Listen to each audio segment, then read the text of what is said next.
Hello, welcome to my channel. Today I'm going to be doing a reading vlog.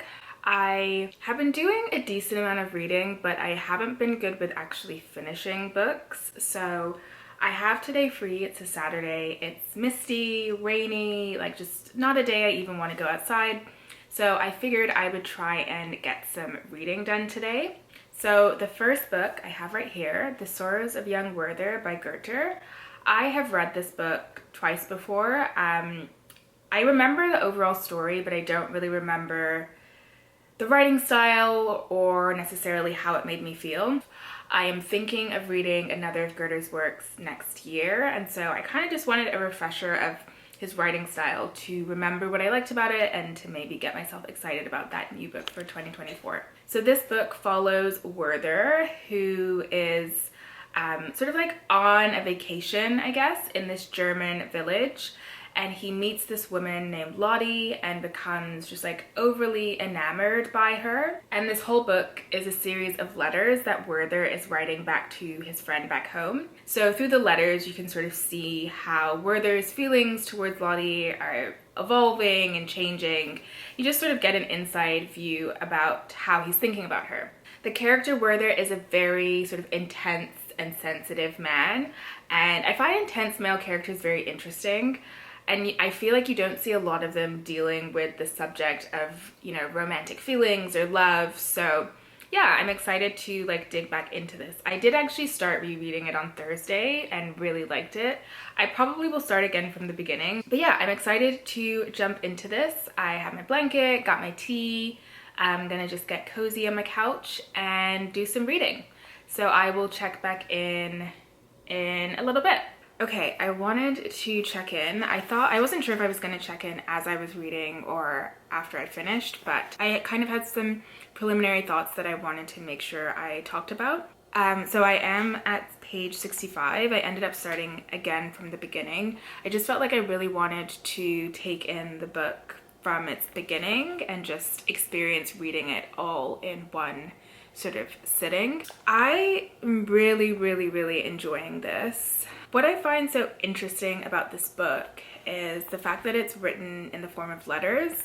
So as I said before, Werther is writing letters to his friend back home.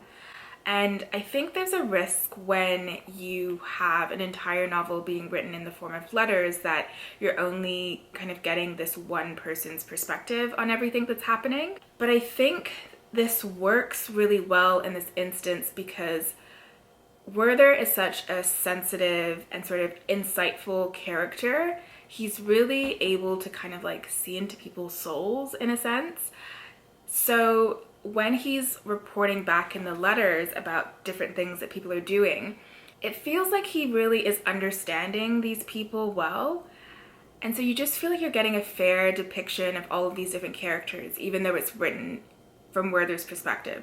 I think that's really incredible when I think of like a writing technique, like how good of an author you have to be to write a whole book from one person's perspective, but that one character is very insightful and so is actually giving a very honest depiction of all of the different characters in the book. So yeah, really enjoying that sort of stylistic form. I don't think I've really read a book that's in the form of letters, at least not that I can remember. So when I was reading this, it made me think of Tolstoy, because when I think of a book like Anna Karenina, what I really enjoy about it is the fact that different chapters are from different characters' perspectives. So you really feel like you're understanding each character because you're seeing sort of like the same situation from different people's perspectives. And I think that's a very good way to make sure people are getting sort of a fair understanding of actually what's taking place. But yeah, Goethe does a really good job of still being very fair to all of the characters, even though it's only written from this one person's perspective. So I thought that was really interesting. The language is very beautiful. It's very poetic, very sort of philosophical. But yeah, I've been really enjoying this process. I think I'll probably have like maybe an hour and a half left, but just been listening to some jazz music, got my eucalyptus essential oil coming out. Like, it just feels very zen, very chill. So I'm just going to get some water or some tea and settle down for another hour and a half so I can finish this book, and then I will be back. Okay, so I am back. I have finished The Sorrows of Young Werther. Initial thoughts, I definitely preferred the first half to the second half. I feel like actually right after I filmed, I went back into reading, I didn't really enjoy that second part of it. I think the reason I struggle with the second half is that in the beginning, I think Goethe does a really good job of portraying sort of that feeling of love and just like being enamored with somebody in a really like very good way. It's very poetic, very beautiful. I didn't really feel the same way about the melancholy in the second half, and I felt like a lot of Werther's actions didn't really make a lot of sense to me, but maybe that was intentional, maybe that was the point. I will also say, like, this is not a book for the faint of heart. It deals with some triggering sort of concepts, so I would definitely recommend people sort of read the back of the book and just like do a little bit of digging before they dig into it. Yeah, I don't think I necessarily addressed that at the beginning, so it's not a light read, definitely not, but an interesting look into the mind of someone who is a very intense person. So finish this. I'm gonna fully sort of get my thoughts together when I do my December wrap up, but yeah, I'm glad that I got through that. So the next book I'm going to read is The Metamorphosis by Kafka. I'm still not sure if I'm gonna do audiobook or physical book. I think I'm gonna do an audiobook, but I wanna just give it a listen and see. I have read this book, but like a very long time ago when I was in high school. So I remember overall what it's about, but definitely not the specifics. And I have been wanting to read The Trial by Kafka, which I'm thinking I might have on my 2024 TBR, just trying to decide. And I figured I would like start with one of his slightly shorter works first, just before I jumped into something a little bit more complicated. So I'm gonna give that a listen now. And yes, I will report back in. This one, I know it's absurd, and that's sort of Kafka's style. So I think like a short book that is just really out there is exactly what I am looking for right now. So I am excited to dig into this. I will be back. Okay, so it is the next day. I finished The Metamorphosis by Kafka. So initial thoughts, I did not like it at all. I didn't like the writing style. I didn't find it particularly engaging. I ended up listening to the audiobook, and I'm very glad I did, because I don't think I would have been able to finish it if I was reading it. I didn't like the characters. I didn't feel like the characters were very well developed. I didn't empathize with any of them. And yeah, just in general, when the book finished, I just felt confused. Like I didn't really see the point of it all. So later in the evening, I ended up looking at the Oxford World Classics version of The Metamorphosis and the introduction in particular. Reading the introduction helped to understand more, I guess, of what Kafka was doing. But even understanding it more, I still didn't like it. So I'll get into it sort of in more detail in my December 2023 wrap up, but initial thoughts, was not a fan, would not recommend. So I finished those two small books, and I feel really glad. I think if you're having a little bit of a reading slump, I would recommend picking up some short books. I feel like it sort of encouraged me to keep reading. So I decided to go back to some of the longer reads I was reading later in the evening. So one of the longer fiction books that I am currently planning to finish by the end of the year is The Brothers Karamazov by Fyodor Dostoyevsky. I have this version, which is the Oxford World Classics, and they call it the Karamazov brothers, but same thing. I don't know why I like to do this to myself, but I am trying to finish this by the end of the year. I am currently not very far into it. I'm about 200 pages in. Initial thoughts. I fluctuate from being in love with this book to really despising this book. And I kind of feel that way typically with Dostoyevsky, if I'm being honest. I really enjoy sort of like the philosophical elements to a lot of his books, but I find his writing style really irritating.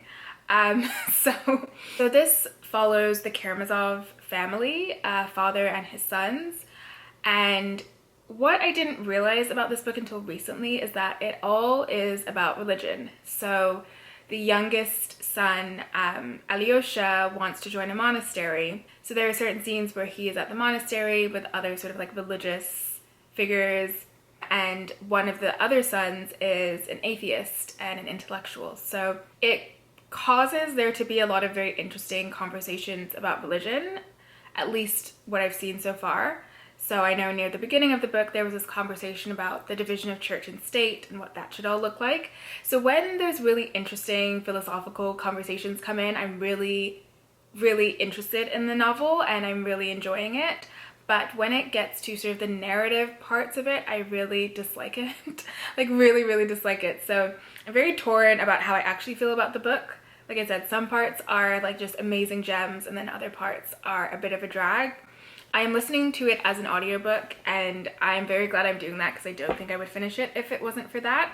So I'm currently at page 222 and this book has 970 pages, so it's doable. I don't know why I chose to do this to myself, but I've done it now, so I am committed to finishing it by next Sunday. So the other fiction book that I am currently reading and hoping to also finish by the end of the year is A Passage North.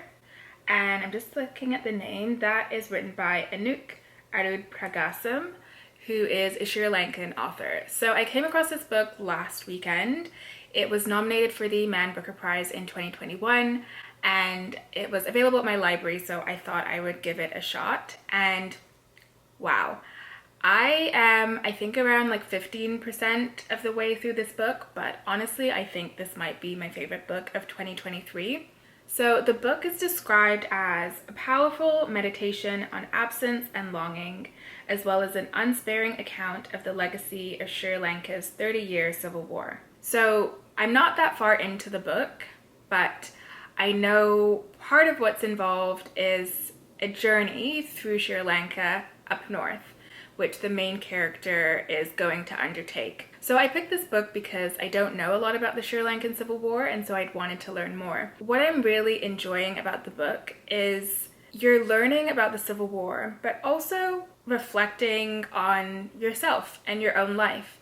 I kid you not, the first paragraph of this book I have read 10 times because it's just a beautifully worded sort of lyrical meditation on life and being present, and how so much of life feels like you're moving through as if in a daydream, and then you sort of wake up and realize that so much of your life has passed by and you don't even really understand or know how you got where you are. So I wasn't expecting that from a book that's talking about the Sri Lankan Civil War. I wasn't expecting sort of the personal meditation on life that actually has been really interesting for me and has made me sort of want to sit and reflect and journal as I'm reading this book. So really enjoying it. I honestly could finish it just like in 1 or 2 days, but I'm trying to move through it a little bit slower and meditate on it. So I'm listening to like an hour or 2 every day. It's nice to finish off the year with a book that you are really liking and enjoying. Outside of that, I'm working through some nonfiction books. I'm currently reading A Mind Spread Out on the Ground, which is a memoir by an Indigenous author named Alicia Elliott. Really enjoying that, and I'm listening to that as an audiobook.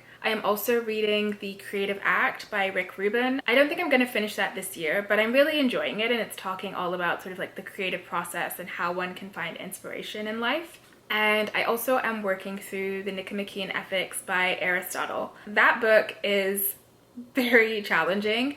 Aristotle writes in a very dense way, at least in this book, so it's like every single word means something, but I'm really enjoying it. It's all about sort of how to live a good life, and it's really interesting because, you know, right at the beginning Aristotle says life isn't all about sort of seeking pleasure or seeking money or seeking power.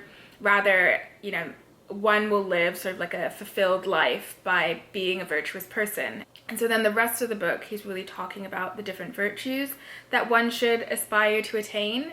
I found the moral virtues really interesting because he sort of says with a moral virtue, there's sort of a middle ground, and that is what makes a virtuous person. You go too far, it's excess, and if you don't have enough, then you don't have the virtue. So I think a really clear example of this would be courage. So the virtue is courage. If you go too far, you're too sort of courageous, you end up being reckless. And if you're not courageous enough, you're sort of like meek and too scared to sort of take risks and make a change. But the middle ground is courage. That's when you know when to take a risk, but you're not reckless and taking risks all the time. So I think it's really interesting that, you know, philosophers have been thinking about how to live good lives and how to be a virtuous person, and yeah, so I'm just taking my time going through it. But I do have to return it to the library in 4 days, so I either have 4 days to get through it, or I'm going to have to wait a few weeks until I can get it from the library again. Yeah, I'm really enjoying it. Like I said, it's very intellectually challenging, but in a good way. Hopefully I'll be able to do a video about that soon, sort of reviewing my thoughts on the Nicomachean ethics. Thanks so much for watching and coming along with me for my sort of reading journey.